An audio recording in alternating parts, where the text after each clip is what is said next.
2, 1, cigale. Cette semaine, direction Fréjus. Bien à l'ombre d'un pin parasol, sur les hauteurs de la ville, nous dominons la Côte d'Azur. Beauté fatale, un peu gouailleuse, tout en profitant de la sérénité de la Villa Clissia. Suivez-moi. Bonjour Clémence, bienvenue à la Villa Clissia. La Villa Clissia a vu le jour à la fin du 19e siècle. De riches médecins investissent les hauteurs de la ville et de fastueux lieux de villégiature sortent de terre. Ce qui les attire, le nom du quartier, Valescure, qui selon eux vient du latin et signifie « la vallée qui guérit ». Bon, les historiens traduisent plutôt par « vallée obscure ». Allez comprendre, elle est nimbée de lumière. On va faire un petit tour. Ici derrière moi, vous voyez les gîtes qui sont proposés à la location. Alors, ce qui est super à la Villa Clissia, c'est que c'est un parc arboré de 3 hectares.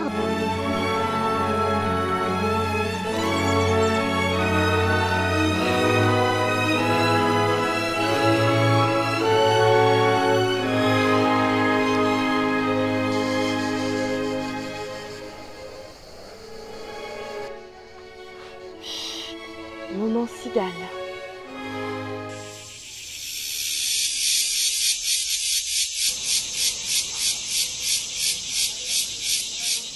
Nous voici devant cette belle entrée de la villa, avec cette magnifique glycine comme vous pouvez voir derrière moi.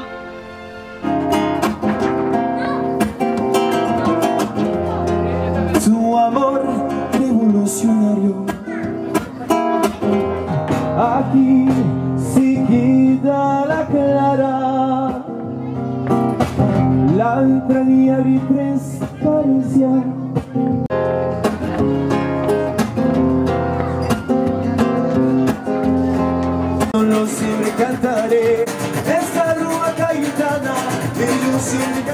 Moi c'est Nadir, et elle c'est Faiza. On est en vacances depuis, c'est la 2e semaine, depuis dimanche 8. Voilà, on vient de Paris. Donc c'est tranquille, c'est paisible. Et puis on est à Fréjus, hein. Il fait super beau. Donc, puis aussi le fait d'être en hauteur, donc ça nous déconnecte un peu du chahut de la plage, si je peux dire ça. Donc quand on rentre le soir, c'est calme, c'est tranquille, puis c'est agréable. C'est un avantage aussi d'avoir le club et la garderie, la nurserie pour les enfants. Donc, qu'on puisse aussi se retrouver à deux et puis profiter aussi. D'accord, donc c'est un bon équilibre. Ah quoi, oui, oui, Oh, oui. ouais. C'est pour ça qu'on revient, hein, donc.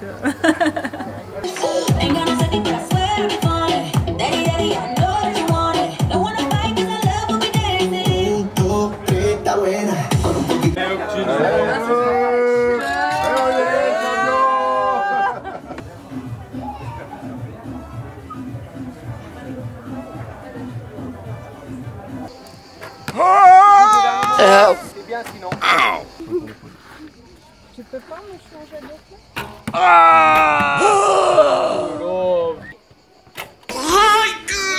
C'était pas où elle a été. Ok. En cet après-midi ensoleillé, votre fidèle serviteur va enfiler ses palmes pour capter dans ses filets de belles images de poissons. Avec les vacanciers, nous voguons sereins dans ce grand bain d'azur.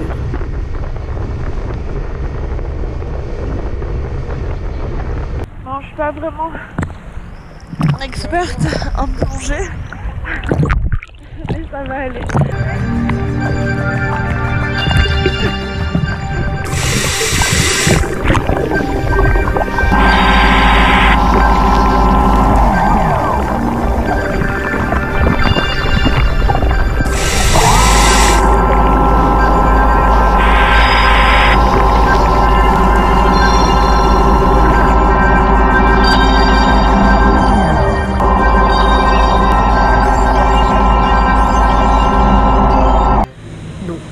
J'ai un tout petit peu triché, mais ma pêche n'était pas miraculeuse.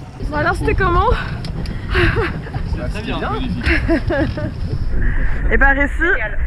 Un peu mouillé comme truc, mais sinon c'était bien.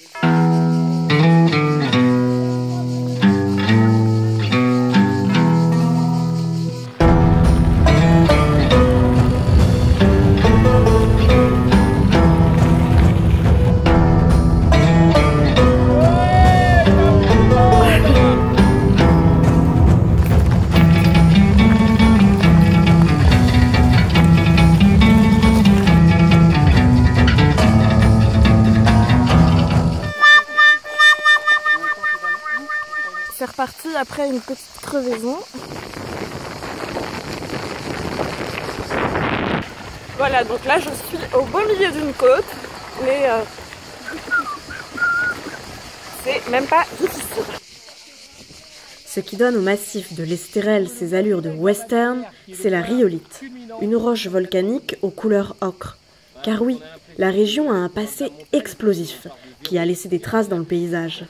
Enfin, rassurez-vous, c'était il y a 250 millions d'années.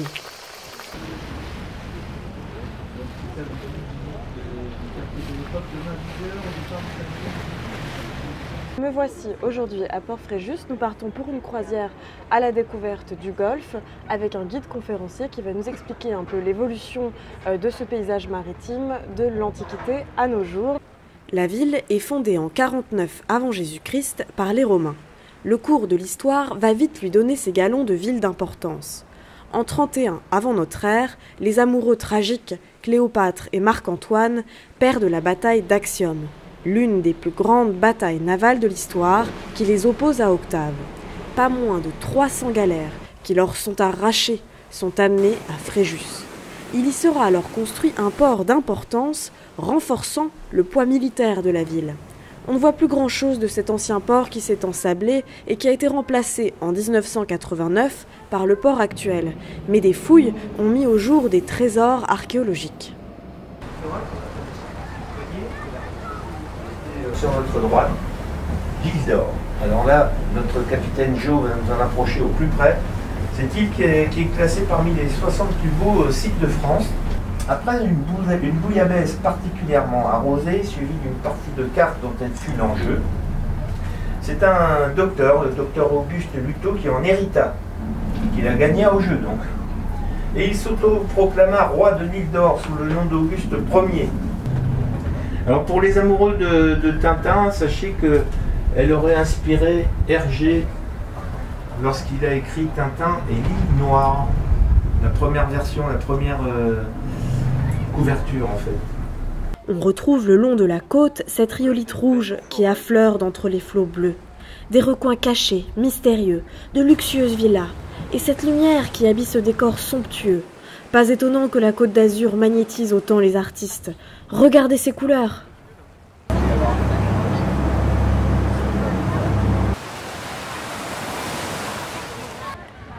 Chouchou, beignets, boissons fraîches. Donc là, je vous montre un peu les remparts originels de la ville que je suis en train de longer sur mon VTT.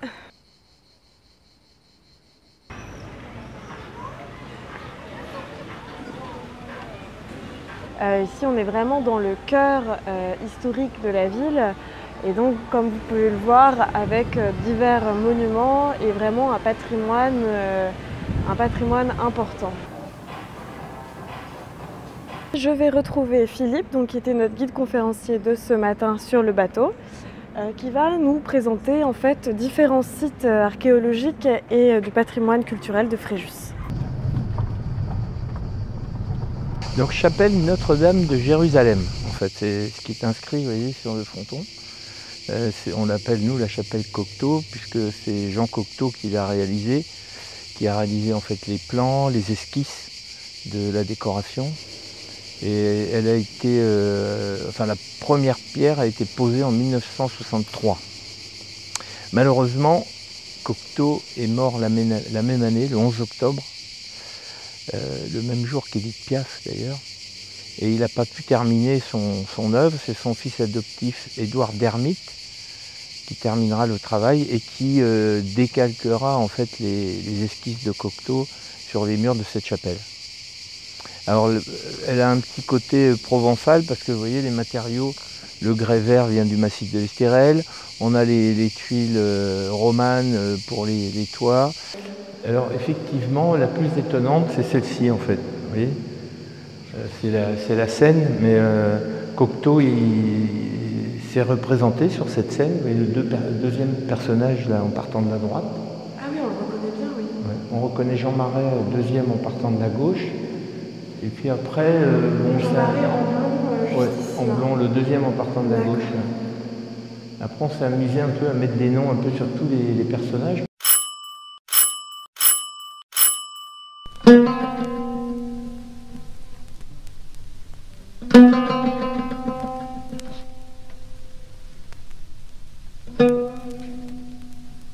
Là,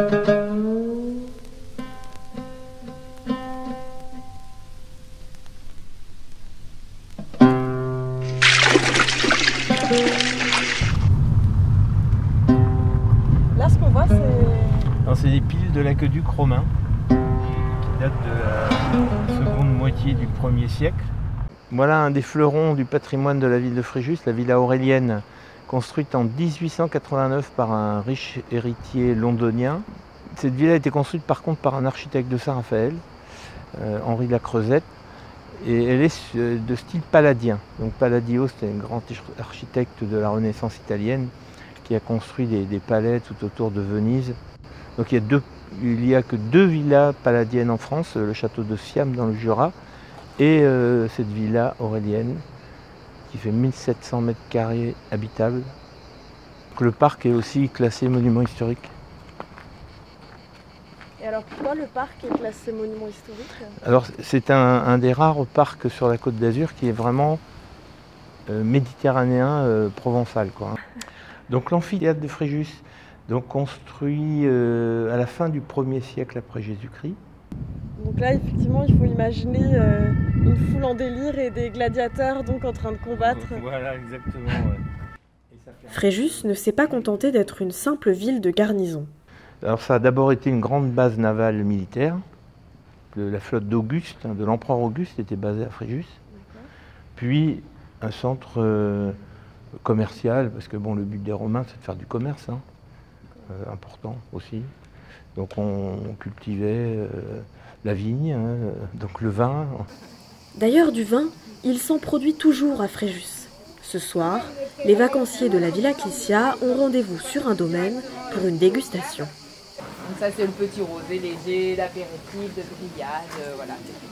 Non, bah non, je le tue. On va dire ça, Le vin blanc, je suis moins fan. Finalement, je préfère le blanc. Donc j'ai gardé le blanc pour la fin. Je m'appelle Claire Paquette, je m'occupe du château Paquette en famille avec mon père. Moi je suis œnologue de formation et ingénieur agronome. Et ici en fait on a une petite spécialité qui est le Côte de Provence Fréjus. Donc ça c'est une sous-appellation qui est vraiment spécifique à notre terroir local. Voilà. C'est de là que part notre travail en fait. C'est grâce à ce sol, grâce à cet environnement-là qu'on produit des vins. Donc après tout le travail va se faire autour de ça. À savoir qu'est-ce qu'on peut sortir le meilleur en fait, de meilleur avec ce terroir ici.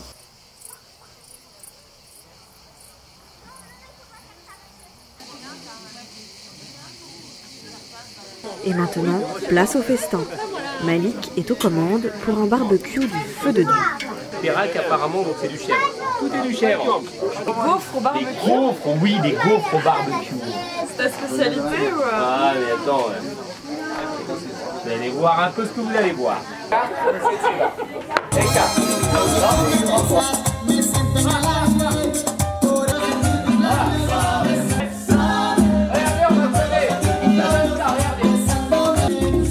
Non, monter le pied gauche devant, tape 2 fois des mains.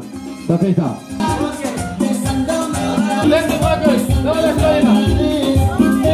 Et c'est au son du merengue que suavemente je tire ma révérence.